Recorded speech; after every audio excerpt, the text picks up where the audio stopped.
জয় শ্রীকৃষ্ণ। রাধে রাধে। বন্ধুরা বন্ধুরা বিষ্ণু পুরাণে স্বয়ং ভগবান শ্রীকৃষ্ণ নিজে বলেছেন যে জন্মাষ্টমীর দিন এই ফুল ও ফল কোথাও পেলে একদমই ছাড়বেন না। কারণ এই ফুল আর ফল কোনো সাধারণ ফুল ফল নয়, আর এই ফুল ও ফল হলো মানুষের সৌভাগ্যের চাবিকাঠি।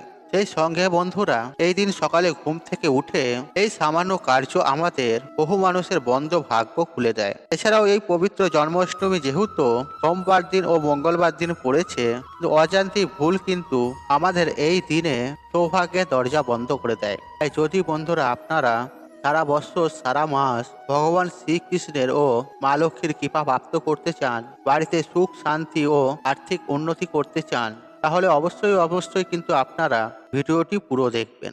কারণ এই ভিডিওটিতে আপনাদেরকে সুন্দরভাবে জানিয়ে দেব যে এই সোমবার ও মঙ্গলবার জন্মাষ্টমীর মহাযোগে কোন ফুল ফল আপনারা যদি পান তাহলে একদমই ছাড়বেন না। কারণ বন্ধুরা এই দিনে এই সামান্য জিনিস যারা পায় তারাই হয় ধনবান এবং ভাগ্যশালী। আর সারা বছর সেই বাড়িতে ভগবান বিষ্ণু ও মা লক্ষ্মীর কৃপা আশীর্বাদ বিরাজ করে। হ্যাঁ বন্ধুরা, আপনারা ঠিকই শুনেছেন। বন্ধুরা আপনি আপনার গোপাল সোনাকে 56 ভোগ নিবেদন করুন বা নাই করুন, আর অন্ততপক্ষে আপনি যদি মনে ভক্তি নিষ্ঠা রেখে এই ফুল ফল নিবেদন করতে পারলে তাহলে আপনারা স্বয়ং পরমেশ্বর ভগবান শ্রীকৃষ্ণের আশীর্বাদ ও কৃপায় ধন্য হয়ে যাবেন। হ্যাঁ বন্ধুরা, আপনারা অখণ্ড সৌভাগ্যের অধিকারী হবেন। বন্ধুরা আপনারা প্রত্যেকেই জানি যে এই ভাদ্র মাসের কৃষ্ণপক্ষে অষ্টমী তিথিতে এবং রোহিণী নক্ষত্রে জন্মগ্রহণ করেছিলেন আমাদের পরমেশ্বর ভগবান শ্রীকৃষ্ণ। আর এরকম একটি পবিত্রতম দিনে কিন্তু আমরা যদি কোনো উপায় বা ক্রিয়ার অবলম্বন করি তাহলে আমাদের জীবনে থাকা সমস্ত প্রকারের দুঃখ কষ্ট দারিদ্রতা ভগবান শ্রীকৃষ্ণ নিজেই হরণ করে নেবেন। তাই বন্ধুরা আপনারা যারা মনে করছেন এই পবিত্রতম দিনে ব্রত পালন করবেন, আর তাদেরকে আমি অতি অবশ্যই জানিয়ে রাখবো যে জন্মাষ্টমীর আগের দিন মানে 25শে আগস্ট রবিবার আপনাদেরকে নিরামিষ আহার গ্রহণ করতে হবে। বন্ধুরা একটি কথা আপনি মাথায় রাখবেন যে এই পবিত্র জন্মাষ্টমীর দিন আপনি কিন্তু চাইলে নির্জলা উপবাসও থাকতে পারেন, নতুবা আপনারা চাইলে জলগ্রহণ করেও উপবাস রাখতে পারেন। যাই হোক বন্ধুরা, এবার আমি আপনাদেরকে জানিয়ে রাখি যে এই পবিত্রতম দিনে আপনারা সকাল সকাল ঘুম থেকে উঠবেন। কারণ বন্ধুরা দিনের সব থেকে পবিত্র সময় হচ্ছে এই ব্রহ্ম মুহূর্ত। কারণ এই সময়ে বন্ধুরা আমাদের এই জগৎ সৃষ্টির রচনা হয়, তাই এই সময়কে ঈশ্বরের সময়ও বলা হয়। বন্ধুরা বিষ্ণু পুরাণের প্রথম খণ্ডে 3য় অধ্যায়ে ভগবান বলছেন যে একটি পুরো দিনের মধ্যে 30টি মুহূর্ত হয়, আর তার মধ্যে 10টি হচ্ছে অশুভ আর 16টি হচ্ছে শুভ, বিচিত্র দুটি এবং মহৎ দুটি। মানে দিনের সব থেকে শুভ সময় হচ্ছে এই দুটি মুহূর্ত, আর এই দুটি মুহূর্ত হচ্ছে ব্রহ্ম ও সমুদ্র, আর এই দুই মিলিয়েই হচ্ছে ব্রহ্ম মুহূর্ত। মানে 1 ঘন্টা 36 মিনিট। ধরুন আমাদের এখানে ভোর 5টার সময় সূর্য উদয় হয়, আর তার আগের 1 ঘন্টা 36 মিনিট হচ্ছে এই ব্রহ্ম মুহূর্ত। তাই এই সময়ের মধ্যে কিন্তু বন্ধুরা আপনারা যদি এই বিশেষ শব্দটি বলতে পারেন তাহলে পুরো ইউনিভার্স আপনাকে আপনার মনের বাসনা পূর্ণ করতে সাহায্য করবেই করবে। আর এটাও আমি বলছি না, আর আমাদের ঋষি মণিরা ভগবান বিষ্ণু এটি বলছেন যে সদা সর্বদাই যদি আপনারা পজিটিভ চিন্তা ভাবনা করেন, পজিটিভ ভাবেন, তাহলে আমাদের আশেপাশে পজিটিভ এনার্জিদের আগমন বেড়ে যায়, ফলে সর্বকাজেই আপনারা সফলতা প্রাপ্ত করে। সেই পজিটিভ এনার্জি আমাদের সাহায্য করেন। তাই এই জন্য বন্ধুরা আমাদের শাস্ত্র বলছে যে এই সময়কে পরমেশ্বরের সময় বলা হয়। আর এই সময় বিভিন্ন পজিটিভ এনার্জিরা আমাদের এই পৃথিবীর দিকে ছুটে আসে। ফলে এই সময় যে সকল ব্যক্তিরা সকালে ঘুম থেকে উঠেই ধ্যান জপ করে, গীতা পাঠ করে বা পুজো অর্চনা করে, আর তাদের সকল মনোবাসনা তারা পূর্ণ করে দেন। এবং সায়েন্সও বলছে বন্ধুরা যে এই সময়ে বায়ুমণ্ডলে কসমিক এনার্জির বৃষ্টি হয়। আর যেহেতু বন্ধুরা আমরা এই পৃথিবীতে বাস করি, ফলে সেই কসমিক এনার্জিকে আমরা রিসিভ করি। সেই কসমিক এনার্জিকে রিসিভ করার সময় আর যদি আমরা পড়াশোনা করি, ধ্যান করি, এই মন্ত্রটি বলে যদি নিজেদের মনোবাসনা মনস্কামনা বলি, তাহলে বন্ধুরা পুরো ইউনিভার্স, ঈশ্বর, সকল দেবদূতেরা এই কাজেতে সাহায্য করতে লেগে যায়। তাই এর জন্য বন্ধুরা আপনারা ব্রহ্ম মুহূর্তে ঘুম থেকে উঠেই আপনারা 3বার ওং নমঃ শিবায় এবং হরে কৃষ্ণ মহামন্ত্র বা গায়ত্রী মন্ত্র আপনারা জপ করে হাত জড়ো করে ভগবানকে বলবেন, হে পরমাত্মা, আপনাকে অনেক অনেক ধন্যবাদ আজকের দিনটি নতুন করে শুরু করবার জন্য, আর আমাকে এত ভাগ্যশালী বানানোর জন্য।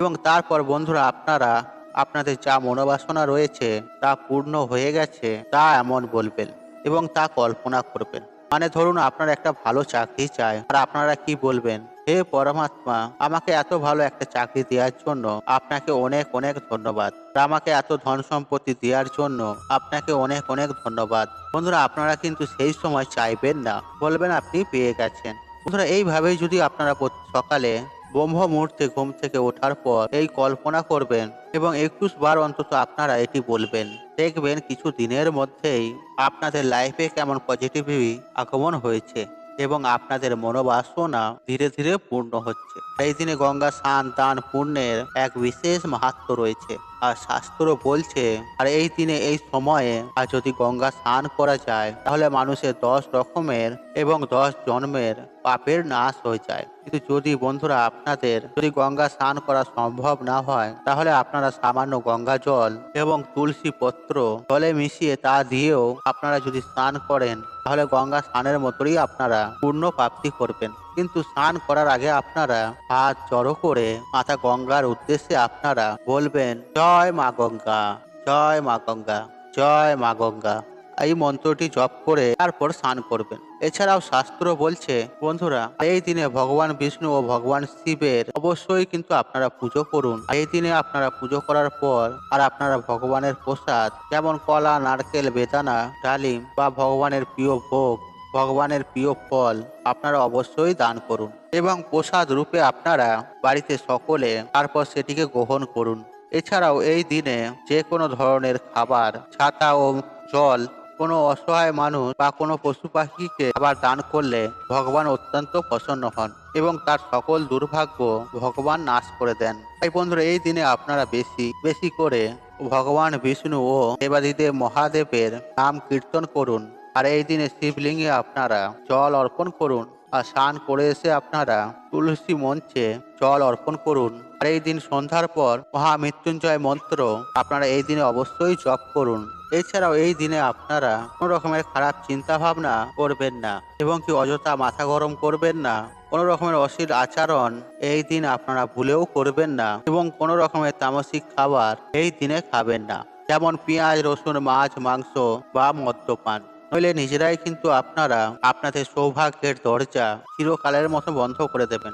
এর ফলে আপনাদের মাথা চাপড়ানো ছাড়া আর কিছুই বাকি থাকবে না। বন্ধুরা এই দিন সন্ধ্যাবেলায় আপনারা কিন্তু আপনাদের বাড়িতে একটি প্রদীপ অবশ্যই ধরাবেন, কারণ এই দিনে বন্ধুরা বাড়িতে প্রদীপের আলো সকল প্রকারের নেগেটিভ এনার্জি ও দুর্ভাগ্য নাশ করে দেয়, ফলে বাড়িতে আবার সুখ, শান্তি এবং সৌভাগ্য ফিরে আসে। আবার এই দিনে আমাদের কিছু করা সামান্য কাজ মানুষের দুঃখ দারিদ্রতার নাশ করে দেয়। আবার এই দিনে করা কিছু ভুল আমাদের জীবনে ডেকে আনে চরম ভয়ঙ্কর দুর্গতি।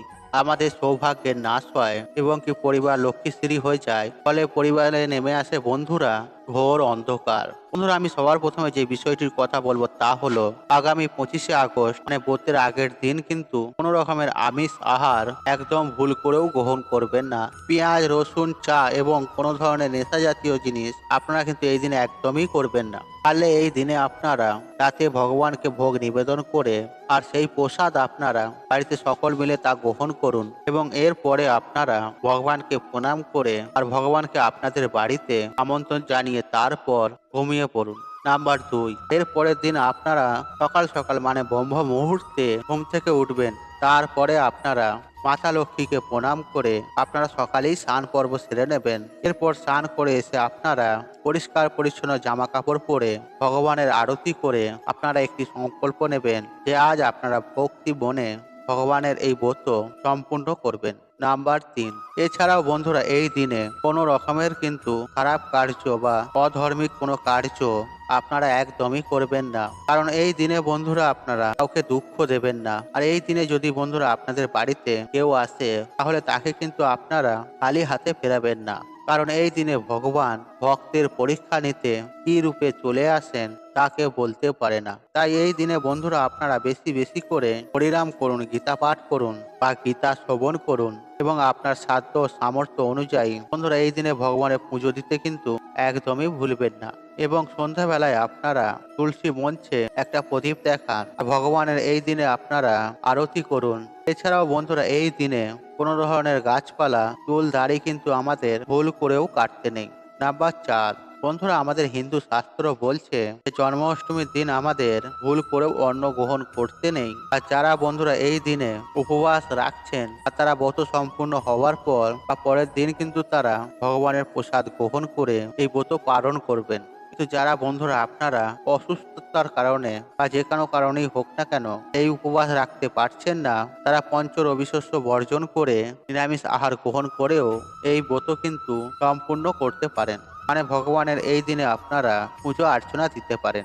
এছাড়াও এই দিনে কোনো রকমের পেঁয়াজ রসুন নারকেল দই তাল বা যে কোনো ধরনের নেশা ভাঙ মাছ মাংস কিন্তু আর এই দিনে একদমই খাবেন না। কারণ ভগবানের অত্যন্ত প্রিয় হচ্ছে এই তাল। আর এই দিনে ভগবানকে তালের ভোগ নিবেদন করে আর তারপরেই আপনারা পরের দিন তালের তৈরি বড়া বা বিভিন্ন রকমের খাবার খেতে পারেন। যাই হোক বন্ধুরা, এবার আপনাদেরকে জানিয়ে রাখি এই পবিত্র জন্মাষ্টমীর দিন কোন সেই ফুল ভগবানকে নিবেদন করবেন। বন্ধুরা আমরা আপনারা প্রত্যেকেই জানি যে ভগবান শ্রীকৃষ্ণের অত্যন্ত প্রিয় ফুল হলো হলুদ রঙের ফুল, তাই তার আরেক নাম হলো পীতাম্বর।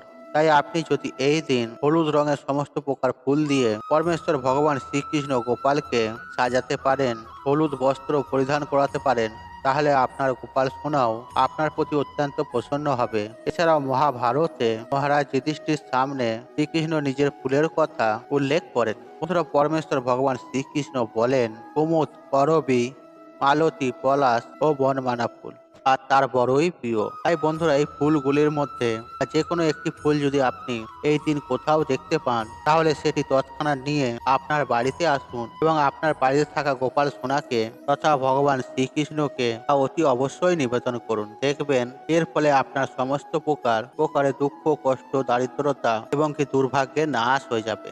ঠিক একই সঙ্গে এর পাশাপাশি আরেকটি বিষয় মাথায় রাখবেন যে পরমেশ্বর ভগবান শ্রীকৃষ্ণ মিষ্টি খেতে অত্যন্ত পছন্দ করেন। আর এই মিষ্টির মধ্যে মাখন ননি এই দুটি খাবার অতি অবশ্যই নিবেদন করবেন। আর সেই সঙ্গে আপনারা পারলে মিছরিও দিতে পারেন। তবে এই জন্মাষ্টমী পূজার ক্ষেত্রে যে ফলটি অতি অবশ্যই আপনাকে নিবেদন করতে হবে আর তা হলো একটি শসা।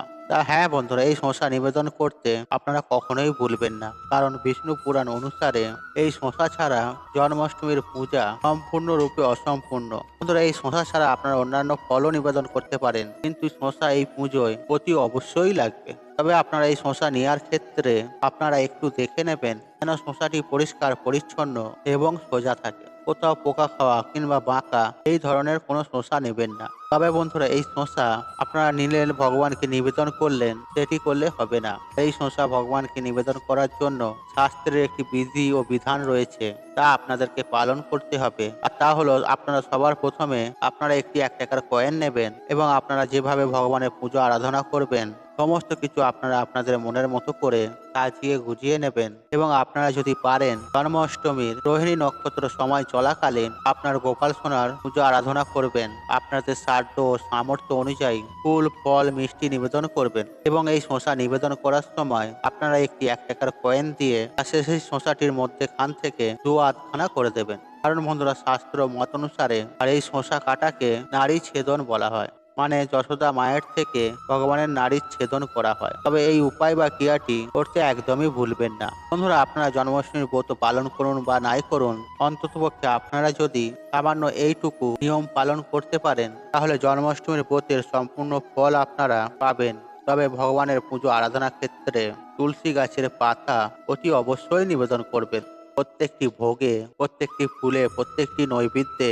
কারণ তুলসী ছাড়া ভগবান কোনো কিছুই গ্রহণ করেন না, আর এতে আপনার পূজা অসম্পূর্ণ রয়ে যাবে। বন্ধুরা আপনারা যদি এই শাস্ত্রের বিধি বিধান অনুসারে ভগবানের একবার পূজা আরাধনা করতে পারেন, তাহলে আপনাকে আর পেছন ফিরে ঘুরে তাকাতে হবে না। কারণ ভগবান শ্রীকৃষ্ণের আশীর্বাদ ও কৃপা দৃষ্টি আপনাদের সঙ্গে সঙ্গে সঙ্গে থাকবে। এই ভিডিওটি দেখে আপনাদের ভালো লেগেছে তাহলে ভিডিওতে একটি লাইক করুন, একটু কমেন্ট করুন, একটু শেয়ার করুন এবং বন্ধু বান্ধব আত্মীয়জনদের সাথে শেয়ার অবশ্যই করুন।